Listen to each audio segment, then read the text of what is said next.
Muchísimas gracias, muy buenas tardes con todos. Vamos a dar inicio a esta temática. Es la segunda vez que estoy compartiendo con EFAJA Lima.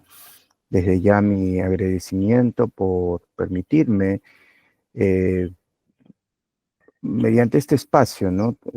Llevar a cabo o desarrollar una temática que, si bien es cierto, es novedosa en el ámbito nacional, pero ya estos temas de discusión académica y de formación en neurociencias no es excluyente en escuelas que forman el derecho.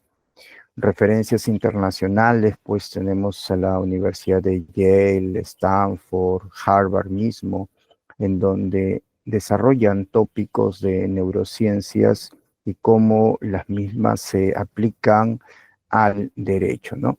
La intención de hoy es dar un bosquejo general sobre esta temática. Evidentemente es un tema bastante amplio, ¿no? Pero sin embargo vamos a desarrollar algunos tópicos que considero como base para abordar esta fusión, esta intersección, como la he titulado, neurociencia y derecho, y sobre todo enfocándonos en avances de la neurociencia. Vamos a comentar algunas pruebas neurocientíficas y qué desafíos existen en materia científica y qué desafíos también hay en materia de ética, porque muchos de estos avances del uso de estas pruebas pueden conllevar también riesgos en cuanto a derechos humanos. Bien, los puntos que vamos a tratar en primer lugar es cómo se intersecta este conjunto de ciencias, las neurociencias con el derecho. Vamos a conversar sobre avances hoy en día, sobre aspectos neurocientíficos, qué pruebas se vienen usando y cómo las mismas son aplicables también a los procesos judiciales, los desafíos que venía comentando y algunas propuestas en cómo consideramos que significa el futuro de las neurociencias en la rama del derecho. Bien, esto obedece a un artículo que desarrollé hace un mes, ¿no? Que está en una de las páginas, en una de las revistas de alta difusión a nivel nacional, y que llevaba justamente el mismo título, ¿no? Intersección entre neurociencia y derecho, ¿no? Esto fue publicado el mes pasado y por lo tanto la plática, la ponencia de hoy va a ser tocando la temática que formó parte de este paper, de este artículo. Algunos aspectos referenciales, ¿no? Esto obedece evidentemente a la construcción de fuentes secundarias, de bibliografía y de autores que están muy comprometidos en esta temática de fusión de ambos aspectos, ¿no? Eh, de por sí, en el ámbito nacional se viene construyendo, pues, muy lentamente literatura relacionada a estos temas. Sin embargo, como ustedes pueden observar a través de los títulos de los diversos autores, muchos de los contenidos son en habla inglesa. Y cuando hablamos de habla inglesa, pues no solamente nos estamos refiriendo a Estados Unidos, sino a Inglaterra mismo, Australia, ¿no?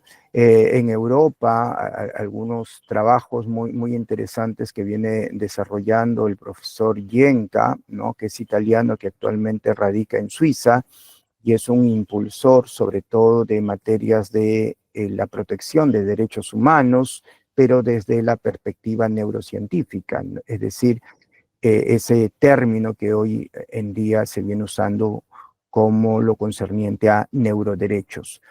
Pero autores americanos como Marta Farahani también han contribuido en este proceso de intersectar las neurociencias con el derecho.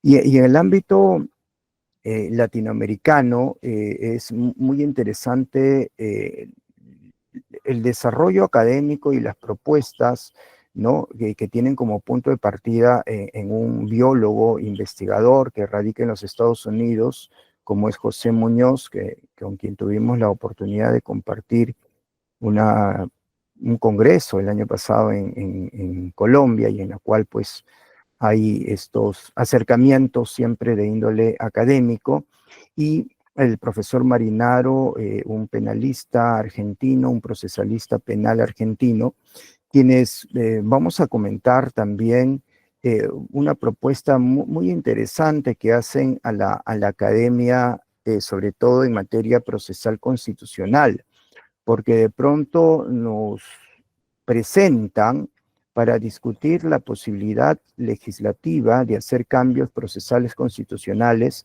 con la presencia de un concepto muy novedoso como es el habeas cogitationem, que voy a conversar también muy brevemente. Bien, entonces tenemos por un lado un conjunto de ciencias, y así lo presento bajo su perspectiva plural, porque cuando hablamos de neurociencias nos estamos refiriendo en realidad a muchas ciencias.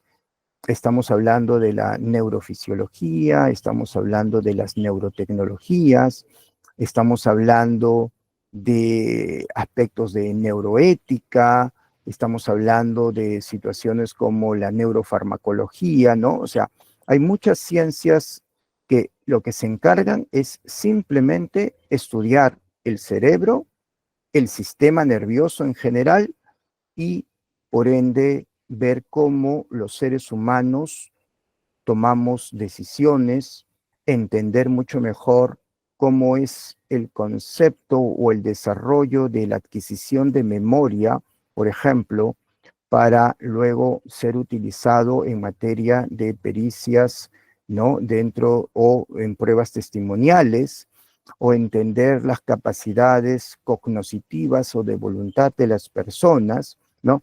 Entonces, las neurociencias, al ser un conjunto de ciencias que se encargan de estudiar al cerebro y a la conducta humana, justamente nos va a permitir que el uso de los mismos lo intersectemos con la materia del derecho, ¿no?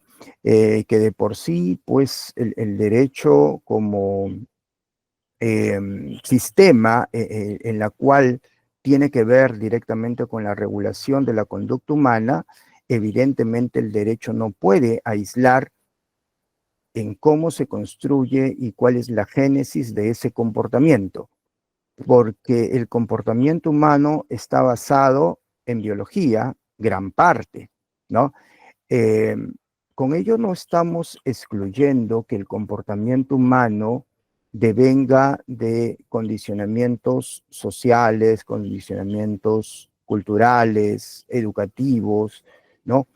Todo ese constructo que en las ciencias se conoce como la epigenética, ¿no? Pero también gran parte del comportamiento humano o de la conducta humana tiene que ver y recae sobre los principios biológicos. Es decir, ante una pregunta tan simple, ¿no? ¿Por qué hay personas que delinquen y otras no? ¿Por qué algunas personas recuerdan mejor que otros? ¿Por qué algunas personas toman una decisión A y otras personas toman decisión B frente a un hecho concreto? Entonces, todas estas situaciones tienen base biológica. Sin embargo, ahí sí es dable ser muy prudente de que, por lo menos mi visión, ¿no? Porque esto puede diferir desde aspectos también de algunos neurocientíficos muy ultranza, en refrendar la importancia de las neurociencias, y que inclusive podrían estar cuestionando la existencia del concepto de libre albedrío. En ese aspecto yo sí quiero presentar este proceso intersectivo con mucha prudencia en el nivel que considero que debemos eh, adherir a las neurociencias no como una forma de un determinismo absoluto, ¿no?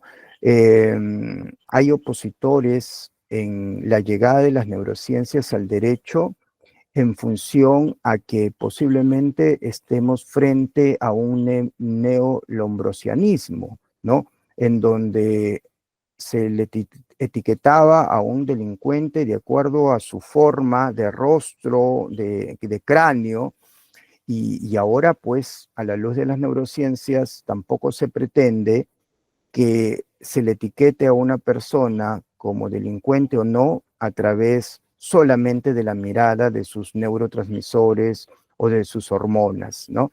Entonces, en eso, el biologizar toda la explicación del comportamiento humano, creo que amerita la prudencia y el equilibrio de poner este aspecto de las neurociencias en el sitial que corresponde, por lo menos en este momento, a la luz de la ciencia misma, ¿no? No podemos sobredimensionar. Sin embargo, también no podemos excluirla. Entonces, hay ya el rol participativo de las neurociencias en el derecho. Sin embargo, no todo se va a explicar en función a las neurociencias. Porque imaginémonos la situación en que, producto de una neurocientificidad a ultranza, quitemos, anulemos el concepto de libre albedrío. Entonces se viene abajo el derecho penal por automatismo, porque si no hay ese libre albedrío, si no hay esa capacidad cognoscitiva, si no hay esa capacidad de voluntad, por ende no hay responsabilidad penal, ¿no? Y posiblemente cuando ya nos metemos en materia de dogmática penal y queremos analizar más minuciosamente las variables de tipificación de un delito, de repente el conflicto no viene en cuanto a la tipicidad o la antijuricidad, sino el conflicto va a venir en cuanto a la concepción de culpabilidad, porque la culpabilidad sí es una variable que está anexa al concepto de imputabilidad y está anexa al concepto de libre albedrío, ¿no? Entonces, no pretendemos a través de la ponencia, e insisto, es una percepción personal que puede diferir sobre personas que ya vienen tocando estas temáticas de neurociencias aplicadas al derecho, que los principios neurocientíficos hay que tomarlos como un dogma y por lo tanto se viene la caída del libre albedrío y por lo tanto hay que empezar a juzgar ya no con jueces, sino con bioquímicos. Y así se viene presentando esta temática en algunas ponencias, ¿no? Entonces, hay que tener, considero, mucha prudencia respecto a este nexo o este aspecto intersectivo entre las neurociencias y el derecho. Conclusión de esta primera parte, considero que el libre albedrío sí tiene bases biológicas y que hay situaciones de un relativo determinismo, pero que eso no puede y por nada del mundo debe chocar con principios jurídicos, ¿no? Eh, tengo una posición más intermedia respecto a este tema, que en realidad es un tema de debate hasta de índole filosófico sobre el reconocimiento del determinismo o el indeterminismo eh, bajo esta situación, ¿no? de nexo entre las neurociencias y el derecho. Si Hasta ahí es complejo. Ahora le damos un mayor grado de complejidad, porque fíjense, en el escenario anterior, estas neurociencias podíamos simplemente reemplazarlas por neurotecnología, y neurotecnología lo podíamos reemplazar con pruebas neurocientíficas. Y se me ocurren algunos ejemplos, pues resonancia magnética nuclear funcional, tomografía por emisión de positrones, ¿no? Esas neurotecnologías. Ok, pero la ciencia avanza y hoy en día, a la luz de la inteligencia artificial y este subtipo de inteligencia artificial basado en remedios de comportamiento y función cerebral, porque son remedios computacionales que obedecen a patrones de carácter algorítmicos, ¿no? Viene todo este capítulo de redes neuronales artificiales que de alguna manera también se intersectan en función al concepto de pruebas neurocientíficas y eso se intersecta con la regulación del comportamiento humano que nos oferta el derecho. Entonces el tema se hace mucho más complejo de lo que ya venía en ese binomio neurociencias y derecho, y ahora es inteligencia artificial, neurociencias y la intersección final con el derecho.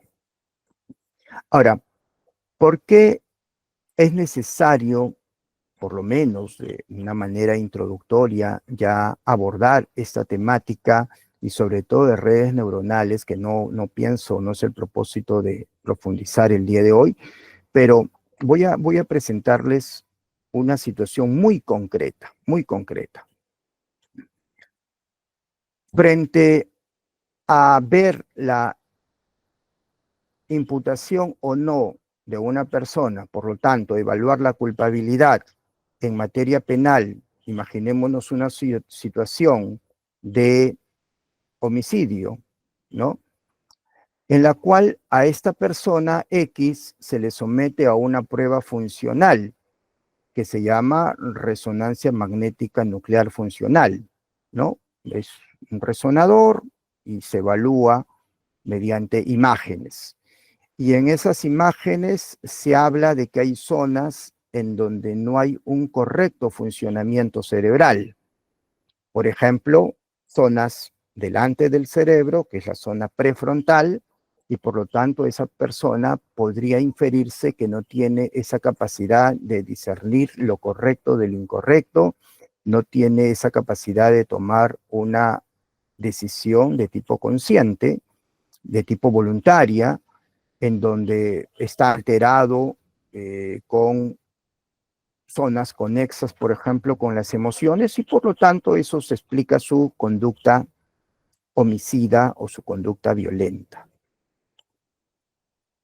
A la luz de las neurociencias, si bien es cierto, se vienen utilizando y se han utilizado para muchos procesos judiciales en los Estados Unidos, debemos ser cautos que bajo la cientificidad actual aún hay cuestionamiento que la resonancia magnética nuclear sea una prueba válida y mucho menos que sea una prueba fiable, porque no me va a concluir el concepto de culpabilidad o de imputabilidad.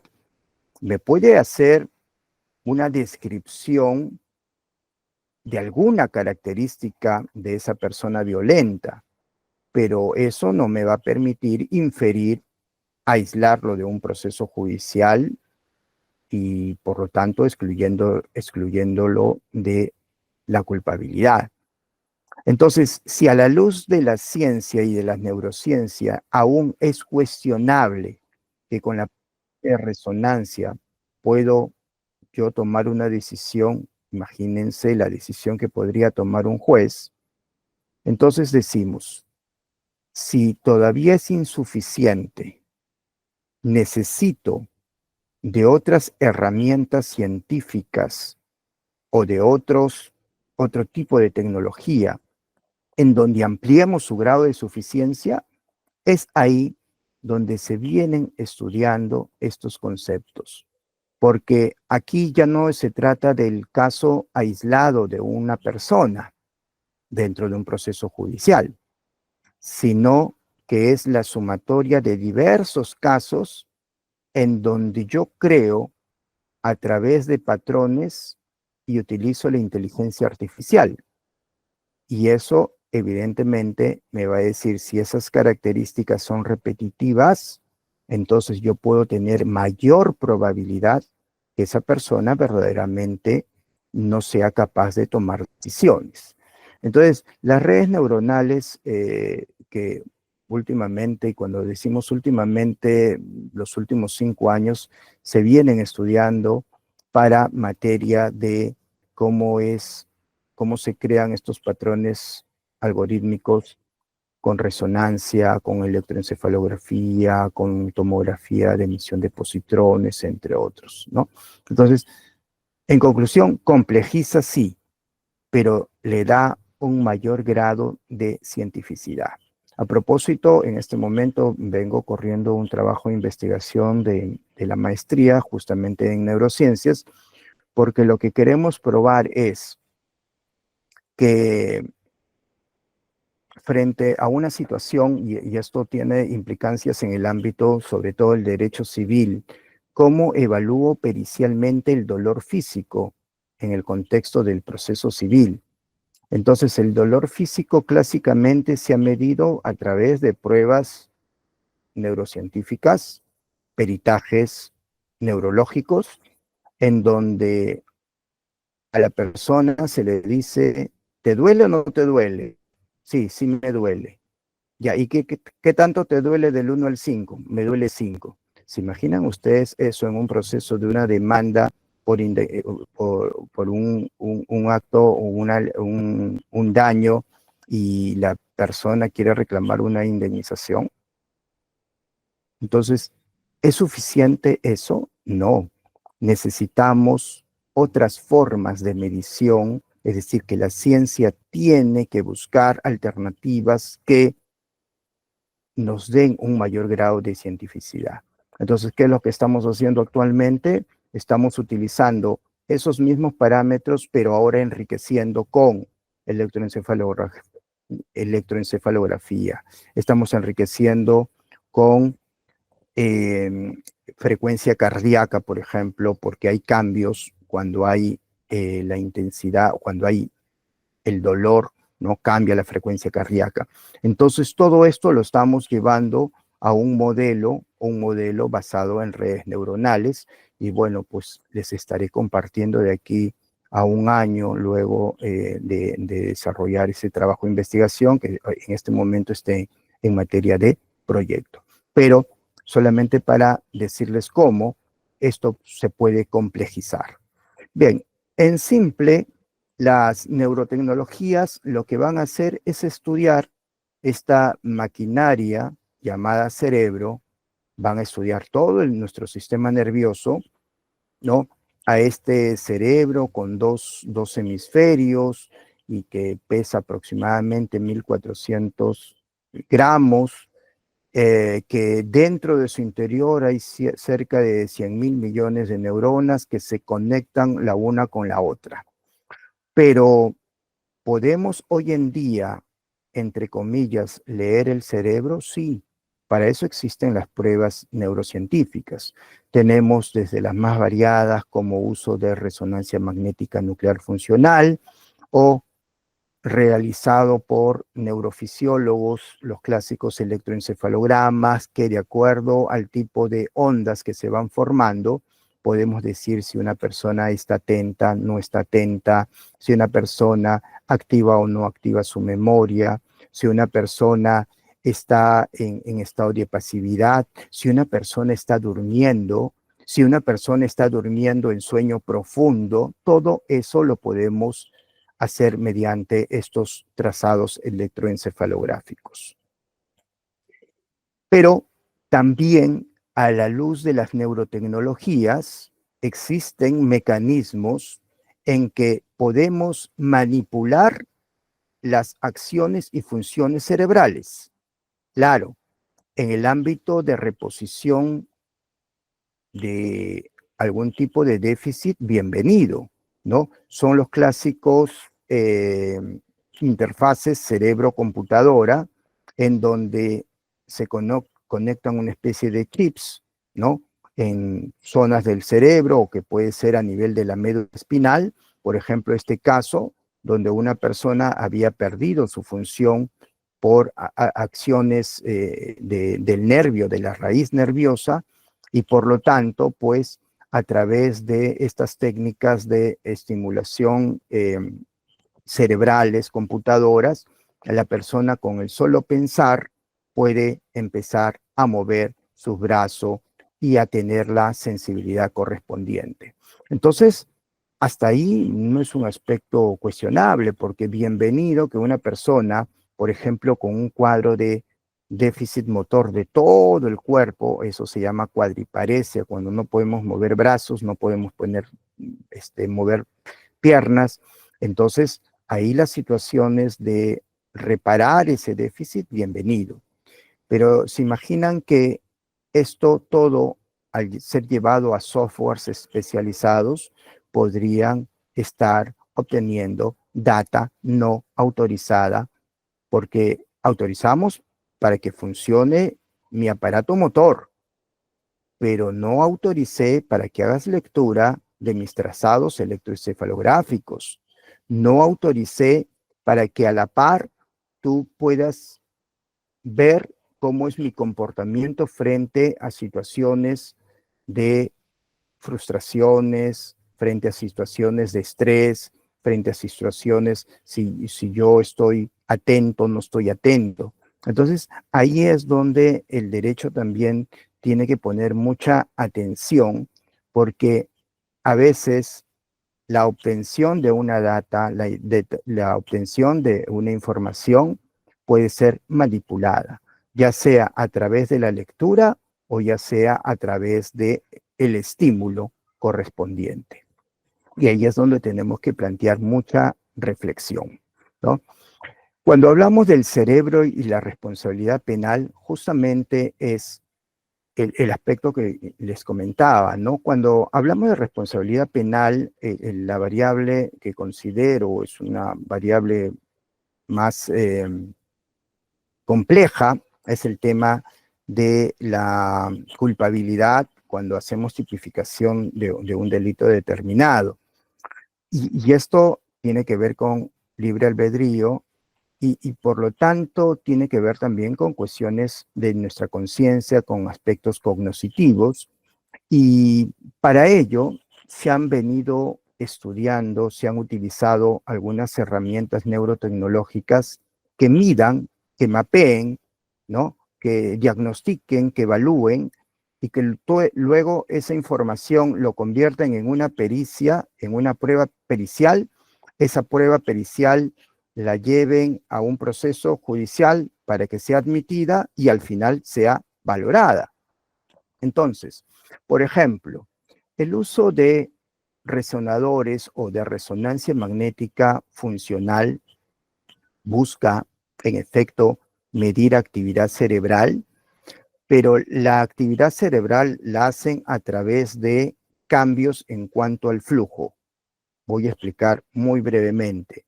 Si yo en este momento estoy tomando decisiones respecto a qué decir, qué no decir, ¿no? Si yo quiero presentar esta ponencia con objetividad, tengo evidentemente que hacer funcional mi área, sobre todo prefrontal.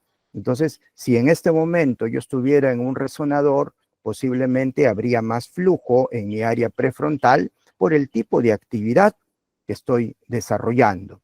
Entonces, el resonador, o en este caso, el informe producto de esta resonancia, busca medir actividad cerebral, no solamente es la anatomía, sino la función misma. Y esto ha tenido aplicaciones legales, sí. Hay un sinnúmero de casos que se han desarrollado en los Estados Unidos. Vamos a comentar un par de casos con uso de herramientas neurotecnológicas, pero sin embargo, debemos de describir que las aplicaciones legales que se han estado dando frente al uso, por ejemplo, de resonancia magnética, ha sido identificar áreas cerebrales activas en tareas cognitivas, como el ejemplo que yo le citaba en función a mi ponencia, ¿no? También puede evaluarse mediante resonancia magnética daños cerebrales en determinadas zonas. Y aquí es el punto de desafío y de debate y de la correcta interpretación y el correcto sitial que tienen que tener estas herramientas neurotecnológicas. Uno, recordemos que neurocientíficamente, y eso ya está estudiado, ¿no? Nuestro cerebro es un cerebro plástico. O sea, quiere decir que vamos activando zonas de acuerdo a las necesidades, ¿no? Si en este momento yo necesito visualizar mi presentación, entonces tengo que activar las zonas que están en mi lóbulo occipital, en la zona posterior, ¿no? Entonces, justamente a estos procesos de plasticidad y reacomodo de acuerdo al contexto. Entonces, pero el problema viene acá, ¿no?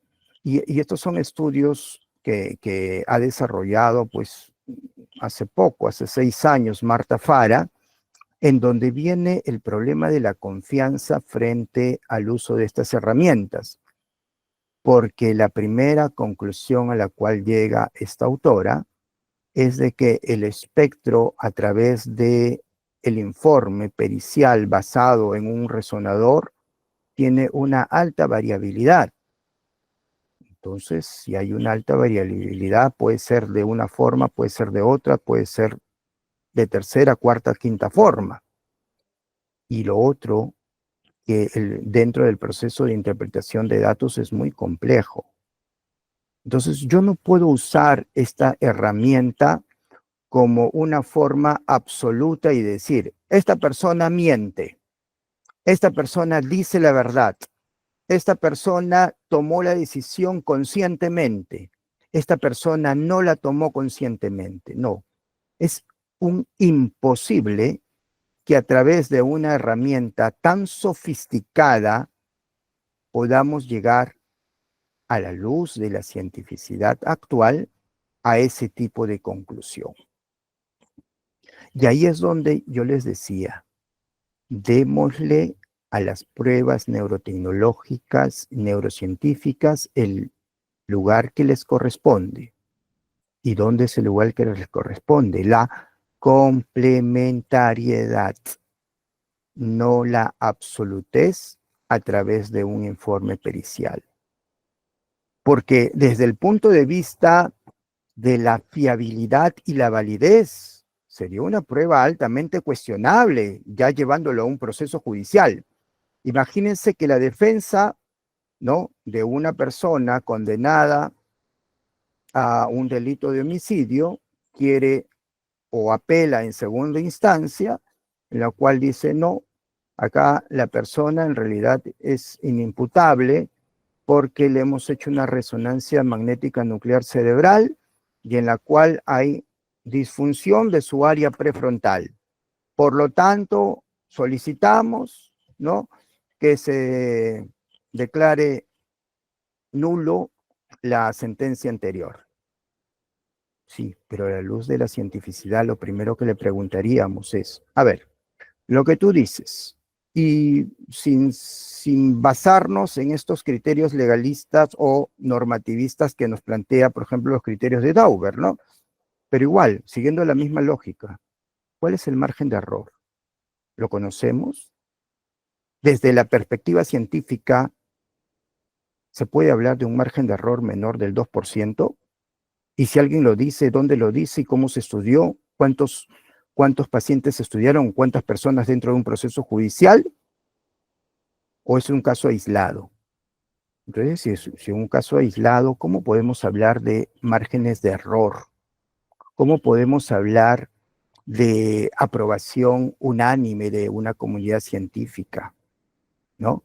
Entonces, hay que tener mucho cuidado en cómo presentamos estas pruebas y estas herramientas dentro de un proceso judicial. Entonces, como la misma autora concluye, ¿no? Debemos de proponer un uso cauteloso de estas herramientas científicas en los tribunales. ¿Qué hay en relación a otro tipo de prueba? Por ejemplo, esta es una forma un poco más sofisticada de la clásica electroencefalografía, en donde el sistema es igual colocarte transductores a nivel cerebral y ver unas onditas que se les llama ondas P300. Y fíjense, casos en España han sido razón inclusive de declarar fundado un pedido de prisión porque una persona supuestamente mató a otra, y en la cual se le hizo P300, y en la cual la persona decía que no conocía algún elemento de la escena de crimen, pero sin embargo cuando le presentaron, por ejemplo, un cuchillo, ¿no? Que estuvo presente en la escena de crimen, entonces se le activó la ondita P300. Conclusión, esa persona sí conocía del hecho. ¿Se imaginan ustedes esas situaciones en las cuales por conocer un hecho me van a declarar culpable? ¿No? Uno, puede conocer el hecho, sí, pero no necesariamente ser el homicida. Dos, si esa persona está contaminado de información de los medios periodísticos, en donde el medio periodístico adujo que dentro del reconocimiento o dentro de la acción delictiva había un cuchillo, esa persona también puede recordar la palabra cuchillo, puede visualizar un cuchillo, pero eso detecta la onda cerebral, sí, pero eso no nos permite inferir de que esa persona sea culpable. Entonces, insistimos, hay que ser muy prudentes porque esto se ha llevado en forma práctica de detenciones arbitrarias, de declarar prisiones, ¿no? Y en donde evidentemente choca con los principios de inocencia de una persona. P300 tiene un relacionado a eventos para estudiar atención, por supuesto, ¿no? Megan el año 2020 nos habla de una posible aplicación para detectar mentiras o recordar eventos específicos como la presencia de un cuchillo en una escena de crimen, ¿no? Viene siendo utilizado como una herramienta también dentro de lo que son pruebas testimoniales. Y aquí hay que refrendar lo que nos presenta Meyer el año 2021.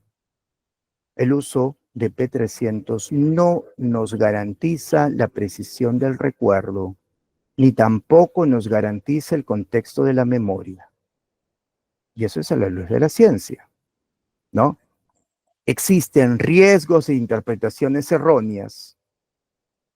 Entonces, nuevamente, hay que usarlo con cautela, hay que usarlo con complementariedad, pero no podemos basarnos en un informe pericial absoluto sin cuestionamiento alguno, porque a la luz de la ciencia tiene hoy en día más limitaciones que efectos positivos. Por ende, todos estos sistemas, ¿no? Nos presentan hoy en día desafíos científicos, desafíos en cuanto a la interpretación de la validez, desafíos en cuanto a la fiabilidad de estas pruebas, porque de por sí hay limitaciones de carácter técnico, ¿no? Las limitaciones del carácter técnico es, primero, que resonancia magnética no mide directamente actividad neuronal. Se pensaba que sí, pero no nos mide. sino lo único que nos dice es qué zonas están funcionando y qué zonas no están funcionando en un determinado momento, ¿no? Y esto introduciría una serie de inferencias que generarían muchos problemas dentro de los procesos judiciales si lo mal utilizamos. En cuanto a electroencefalografía, también un electroencefalograma también depende de factores externos. Si la persona que está dentro de un proceso judicial o hace las veces de testigo puede tener condicionamientos emocionales, ¿no? Que cambien todos los patrones también electroencefalográficos. El solo hecho que si una persona está en un cuarto realizándole su pericia en un cuarto frío y un cuarto demasiado caliente, también va a generar cambios electroencefalográficos, ¿no? Entonces, la advertencia, no deben considerarse las pruebas definitivas de culpabilidad o de inocencia, sino, insistimos, como pistas de complementariedad. Bien, sesgo interpretativo, ¿no? Evidentemente, los jueces, y se imaginan ustedes en un proceso, y recuerden, pues, los jueces son seres humanos, no son robots, y por lo tanto hay todo un desarrollo también de decisiones judiciales basadas en sesgos cognitivos, ¿no? Y si a ese juez o a ese juzgado le llevamos, o a ese jurado le llevamos un informe, ¿no? Muy vistoso, muy luminoso de una prueba neurocientífica tipo un resonador, y no solamente en forma bidimensional, sino en tridimensional, evidentemente llama la atención y pueden activarse sesgos cognitivos como el sesgo de anclaje, como el efecto halo, ¿no? En donde las imágenes pueden ser visualmente convincentes, ¿no? Pero su interpretación puede ser errónea o puede a su vez ser incompleta. Por ende, a todo ello hay implicaciones éticas que debemos de valorar. Derechos humanos y privacidad mental es un tema que viene activándose en muchos foros académicos, el contexto de equidad y justicia también, y algunos puntos muy básicos con lo que es derechos humanos. Por ejemplo, así como las neurotecnologías han venido a tener una participación importante, no solamente en el derecho, sino en cualquiera de las ciencias, ¿no? Porque permite ver a la persona que no ve, caminar o movilizar sus extremidades a quien no lo hace por algún tipo de déficit, ¿no? Algunos estudios muy interesantes, por ejemplo, con personas con Parkinson, con Alzheimer, es decir, no estamos diciendo que la neurotecnología no sume. Sin embargo, también hay que ser muy conscientes de los posibles riesgos frente a la amenaza de la privacidad mental, ¿no?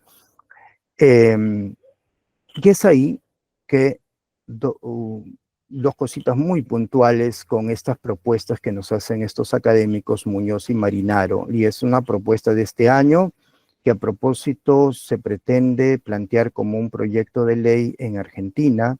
En este momento, pues, habemos un grupo, digo habemos porque también estoy incluido, como parte de Perú, nos reunimos, hacemos discusiones académicas, pues se va a plantear en el mes de marzo para un proyecto de ley allá.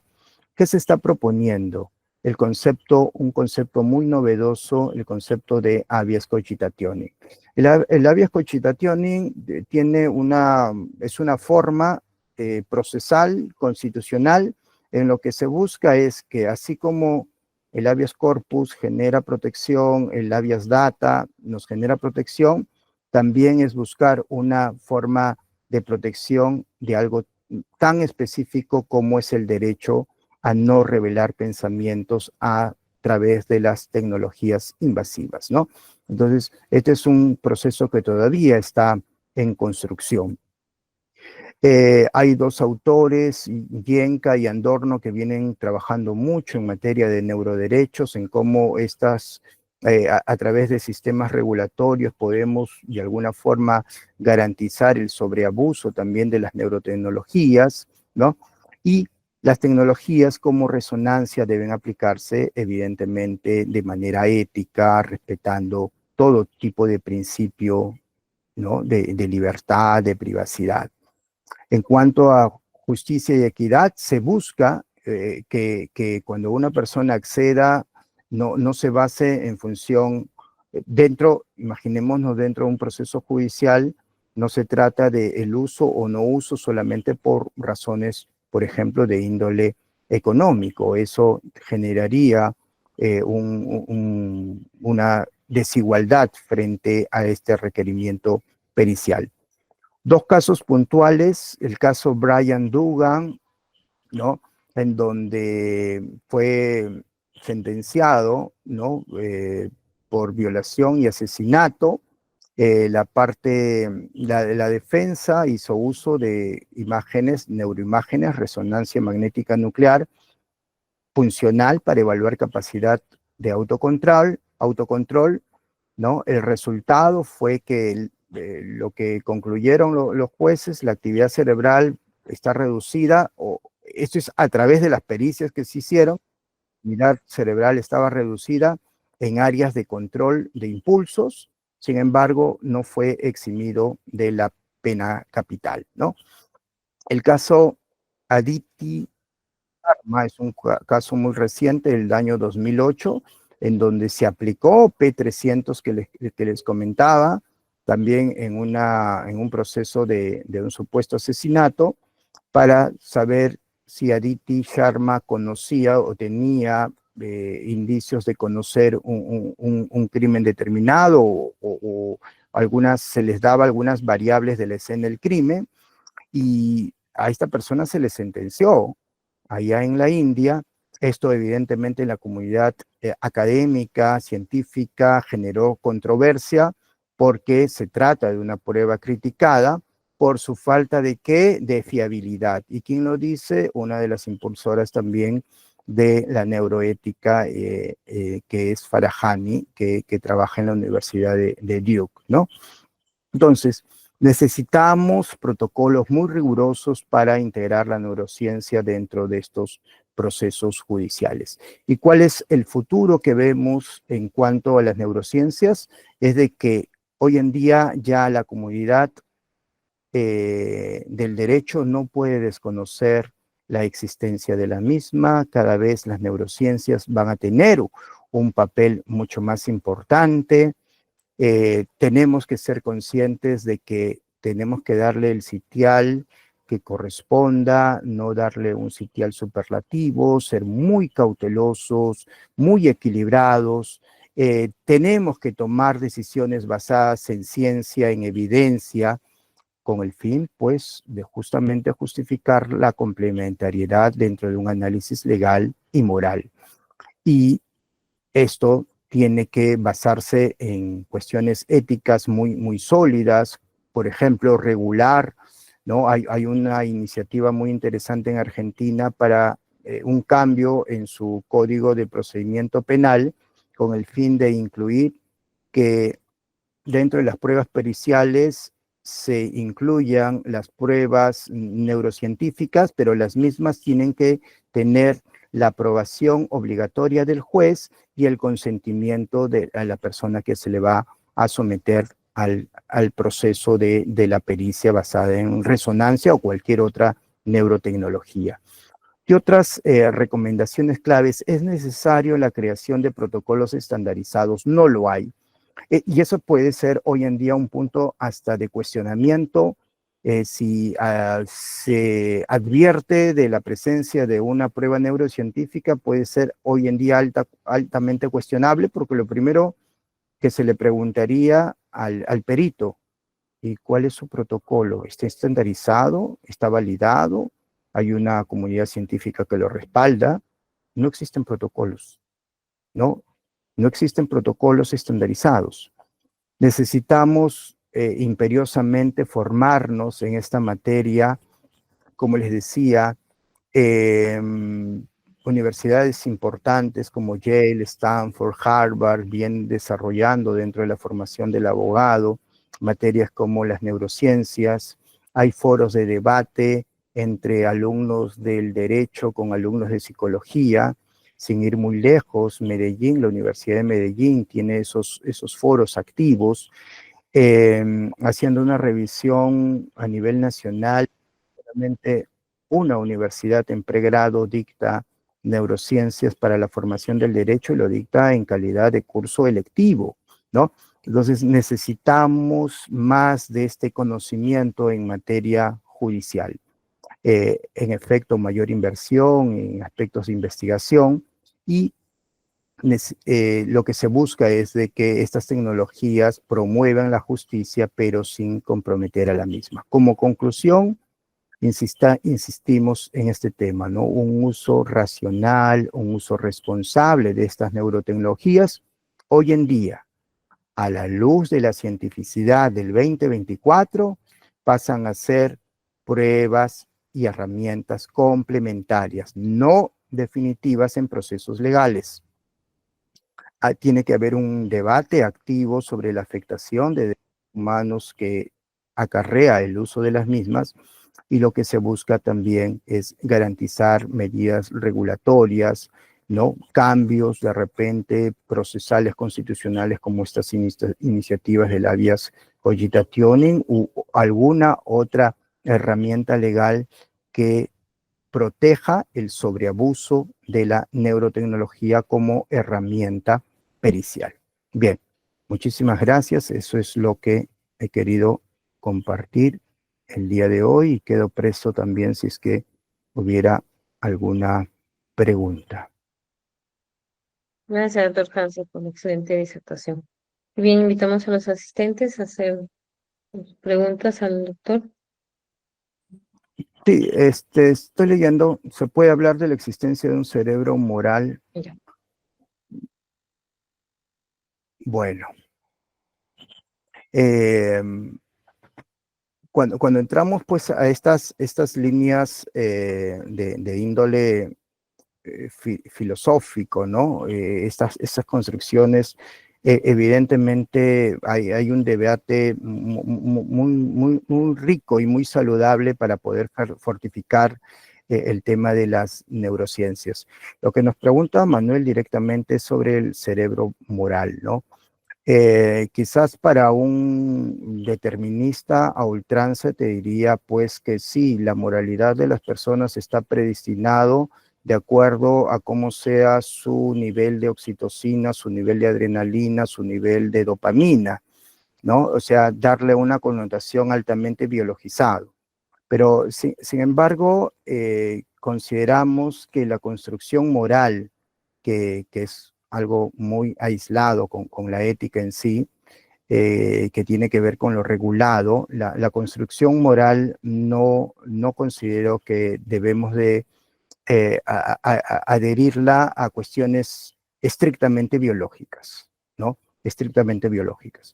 Porque el comportamiento, la conducta moral tiene que ver con nuestra educación, tiene que ver con nuestro aspecto social, tiene que ver con nuestros estímulos o privaciones que hayamos tenido también dentro de la construcción de nuestra infancia, ¿no? Entonces, por lo tanto, la construcción de la moralidad es todo un contexto complejo que sale y que escapa estrictamente de lo biológico. Eso es lo que te podría contestar, Manuel, ¿no? Pero, sin embargo, un determinista a ultranza o un biologicista posiblemente tenga una percepción muy contraria a la que estoy sosteniendo, ¿no?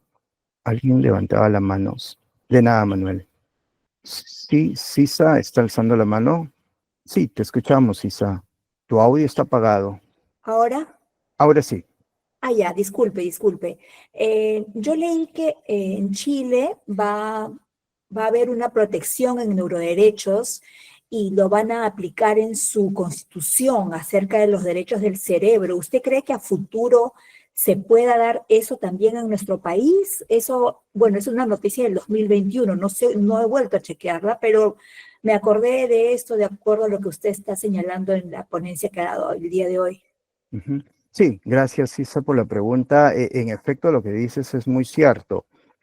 Chile pasó a ser el país pionero en materia legislativa y como tú citas, hubo un cambio, una modificación en su artículo 19, ¿no? En la cual se adhiere el tema de los neuroderechos como una forma de regulación y protección sobre materia eh, de privacidad mental, entre otras variables. Esto ya es un precedente ya internacional, legislativo. Y fíjese, dándole complementariedad, no solamente Chile ha creado un precedente en materia legislativa, sino también un precedente en materia jurisprudencial, porque ha habido un sonado caso el año pasado de la empresa Emotif, en la cual tiene unos dispositivos, así como en mi audífono, que simulan ser como unas vinchas y en la cual empieza a traducir las acciones a través de trazadores como las electroencefalografías. Entonces, mediante estos dispositivos, la empresa a través de software especializados puede saber si una persona está emocionada, si una persona está en atención, no lo está. Entonces, cuando el propio senador, que fue el propulsor del cambio constitucional chileno, que fue el doctor Girardi, porque él es médico de profesión y, bueno, senador de la República Chilena, él tenía este dispositivo, va a Emotif, le dice, quiero que me des la información de toda la data electroencefalográfica que tienes de mi persona. La empresa dijo, no, no te lo voy a dar porque tú me consentiste eso.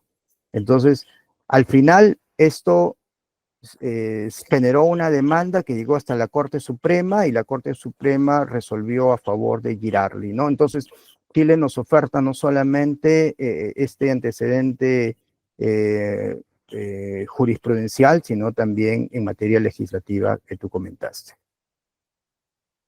Muchas gracias por su respuesta, muy amable.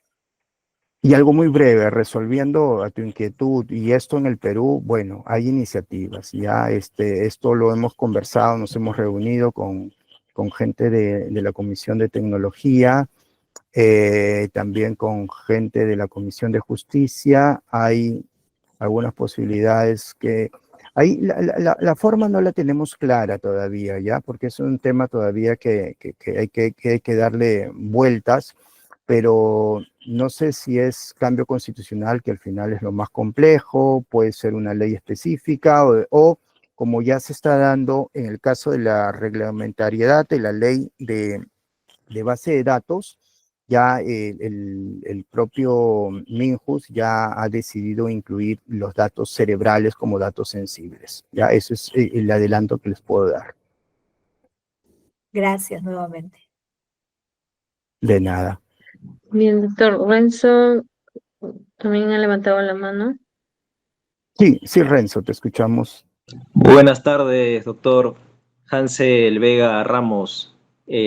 También buenas tardes a los coordinadores participantes y también extiendo y agradezco al doctor José Neira Flores por permitirle a usted dar tan excelente ponencia, doctor. Me agradecido. Primero, usted mencionó sobre dos casos, ¿no? De Estados Unidos respecto a Brian Duncan y Aditi. El primero, sí toman en cuenta, ¿no? Estos mecanismos para poder, no toman en cuenta en sí para poder el justiciable en este caso tener un mecanismo de defensa, ¿no? Al no valorar la prueba empleada. Pero en el segundo caso, y también poder preguntarle, aquí va mi pregunta, ¿hay algún protocolo al sol de hoy que permita delimitar, por así decirlo, dar una proporcionalidad a estas pruebas en Estados Unidos? Y se me ocurre una, si me permite, por favor, doctor. Sí. En este año, justo a lo que menciona como data, tenemos una información que hay una empresa internacional que ha recabado información personal, o sea, datos personales de ciudadanos peruanos, como también de su retina. O sea, la retina es como puede ser dado como la huella digital, ¿no? Para identificarse el futuro. Esto podría decir que estas personas que por un beneficio económico han brindado esta información personal delicada puedan en el futuro tener, por así decirlo, procesos por autoría o quizá autoría mediata, ¿no? Delitos X. ¿Qué se podría hacer al respecto, doctor? Y desde ya estoy muy gustoso en esperar su estudio, ¿no? Que nos comenta. Ujú. Gracias. No, gracias a ti, Renzo, por la pregunta. Sí, en efecto, igual, ¿no? Chile nos lleva a la delantera, ¿ya? Y sobre la empresa que tú citas, también hubo una demanda en Chile por parte de el doctor Muñoz, ¿ya? En la cual en primera instancia declararon no admitida la demanda, ya por cuestiones más de índole de forma, ya todavía el proceso de fondo está en discusión porque esto fue apelado, pero eh, ese tipo de lectura a nivel del iris en realidad no pasa a ser una lectura del sistema nervioso cerebral, ¿no? Actúa como un biomarcador, ¿no? Un biomarcador. Por lo tanto, tenemos legislación hoy en día como para incluirlo como un sistema de protección, sí, la misma ley de datos personales lo ampara y el reglamento que está próximo a salir va a seguir esa misma línea, ¿no? O sea, tenemos regulación que, que nos puede ser útil frente a un caso de demanda, ¿no? Pero no estamos en una situación como, por ejemplo, lo que les decía, el caso de Emotif, en donde sí hacía lectura de estos trazados electroencefalográficos, porque eh, estos sistemas de detección a través del ojo, lo que que te mide son las características del iris y las personas, los seres humanos, tenemos un patrón en el iris muy propio, muy específico, que como tú bien lo citaste, ¿no? Remeda lo que puede ser una huella dactilar, ¿no? Entonces, eh, considero que no necesitamos una legislación específica para ello porque la existente es suficiente, ¿no? Eh, pero ya ampliando tu pregunta, ¿necesitamos legislar en materia de protección de datos mentales? Por ahí sí es un tema que necesitamos discutir. Yo tengo una posición, no, una propuesta legislativa no tiene que demandar cuestiones muy abstractas, muy amplias, ¿no? Por ejemplo, a mí me encanta mucho la propuesta argentina en materia de procedimientos penales, en donde puntualmente están poniendo, ¿no? La modificación radica que dentro de los anexos de las pruebas periciales le pongan a su vez, frente a la existencia de pruebas neurotecnológicas, se requiere el consentimiento informado por parte de la persona a la cual se le va a realizar la prueba y también que haya la aprobación del juez. O sea, es un tema muy concreto, muy directo, ¿no? A veces las regulaciones las basamos en un tema muy abstracto, muy amplio, que al final eso darla y llevarlo a un ámbito práctico es complejo, ¿no? Entonces, son situaciones que sí necesitamos regular, pero creo que la forma de regular es lo discutible, ¿no?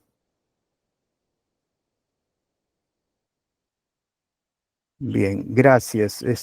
Juan Rosales nos pregunta, en estos temas de neurociencias estamos hablando de aplicación de redes neuronales, inteligencia en el derecho, no necesariamente, no necesariamente, porque, Juan, cuando nosotros hacemos, por ejemplo, uso de un informe de resonancia o una electroencefalografía, la vamos a adherir y pasa como una prueba pericial y por lo tanto puede ser admitida y ya el tema es cómo va a ser valorada, ¿no? En función a su peso epistemológico, a su peso de validez, de fiabilidad. Pero la red neuronal que yo hacía mención es un extra, porque si acá veo el problema, y así se los he presentado, ¿no? Yo veo un problema que todavía la validez es muy baja, la fiabilidad es cuestionable. Entonces, ¿cómo hago que esta prueba alcance un mejor rango y un mejor protagonismo? Entonces, a esta prueba yo lo llevo a estos modelos algorítmicos para ver si se encuentran algunos patrones algorítmicos que le dé un mayor grado de cientificidad.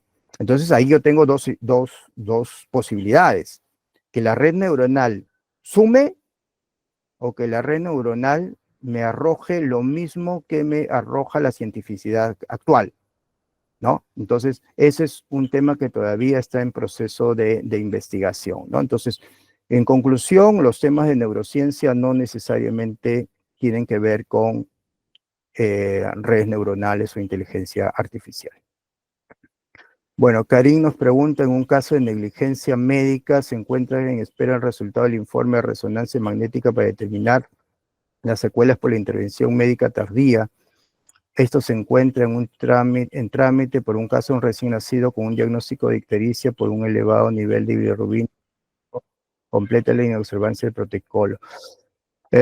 Y abajo, Karim misma dice, pero ¿cómo tener la certeza que estas denominadas secuelas como disminución o visión y visión puede ser congénita? Ok, claro, secuelas, ya, estamos haciendo un resumen. Se trata de un bebé, un recién nacido, en que ha sufrido un cuadro de ictericia, ¿no? O sea, ictericia quiere decir que está amarillito y que tuvo una secreción o una cantidad muy alta de bilirrubina. Entonces, ¿ese proceso de bilirrubina puede alterar zonas del cerebro? La respuesta es sí, ¿ok? Entonces, aquí no va a depender solamente del resultado de la resonancia. Acá necesitamos lo que dice la pericia acústica por parte de un neuroaudiólogo, por ejemplo, si el bebé no escucha bien o si no ve bien, ¿no? Entonces no nos quedaríamos solamente con el informe aislado de la resonancia. E insistamos en eso, ¿no? Es una prueba de complementariedad, no es una prueba de absolutez, que eso nos va a decir si hubo o no culpa, ¿no? Porque al final las variables son muy distintas para catalogar culpa dentro de un proceso, ¿no? Bien, Diego nos pregunta, ¿cuál medio podemos contactarlo? Ah, bueno, ya eso ahí Faja les puede decir. Tener información. Ah, sí, Renzo,